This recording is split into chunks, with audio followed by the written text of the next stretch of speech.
Hello and welcome. I'm going to show you this vehicle here today. This is a Yucon 55 SB Renault base. It's a VW camper, except it's not a VW.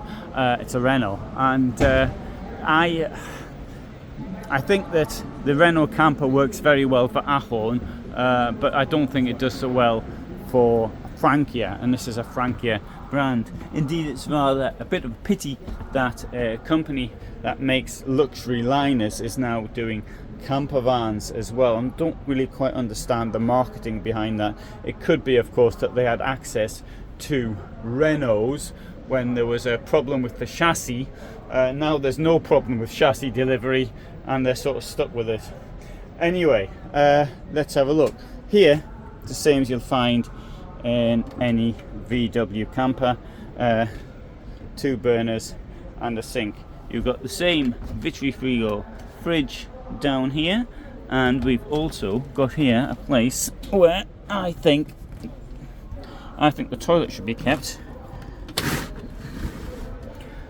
So that would involve, of course, removing that shelf.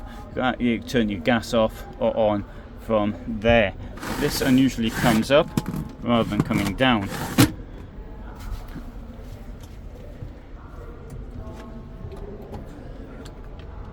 Got 2 drawers here. Sorry, it's not a drawer, that's a work surface.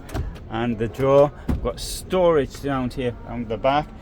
Rock and roll bed. Bed will move forward when you want to sleep in it. I was actually living in a VW camper, but one with a high roof, for a year and a bit. The problems I found, actually, the worst, it was temperature control inside. It was, in the summer I had to have all the doors open, and in the winter it was freezing. It was awful. It really was bad. So neither one nor the other in my experience. I've got this panoramic look with the roof up, so obviously it's meant to sleep 4, and to be quite frank, there's not enough room for a toilet.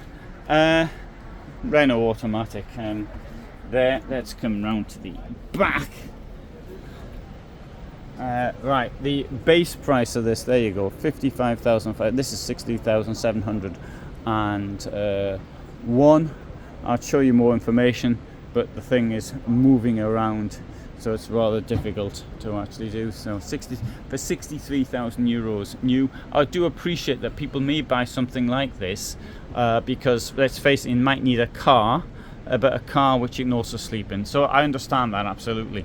It's something I found myself when it was business before. I have to sleep in my car all the time. In a car like this, you can sleep in it, and you've got 1 or 2 difficulties, such as washing and using the toilet. But it does have the speed and the agility and the parking abilities of a car. So it's got those advantages, and that might be the reason why one would want something like this. Like you've got an underground garage or something like that. But you want something for a camper, what I suggest, you've got this other, and if you insist on Frankia, you get something which is like over here. And obviously I'm not going to buy 167,000 euro luxury motorhome for the price of a camper van, but you will find one which is 15 years old, for example, and that's what I personally would prefer. That's always my suggestion. Frankia is one of the brands I do suggest. Get an old Frankia. If you've only got so much money, get a classic Frankia, get a 20-year-old Frankia, something like that. That'll last you longer than would, say, buying a new roller team or something like that, for argument's sake. That's just my opinion. There's other people think differently, and there's some very good arguments about buying a new vehicle and not an old one, and above all with emissions. That's a really good reason. Not only that the technology in the new ones is obviously new, whereas the old ones, the technology has moved quite quickly. Anyway, thanks for watching. I hope you found it interesting. If you disagree with me, write it down below. I don't mind people disagreeing with me at all. All the best. Bye.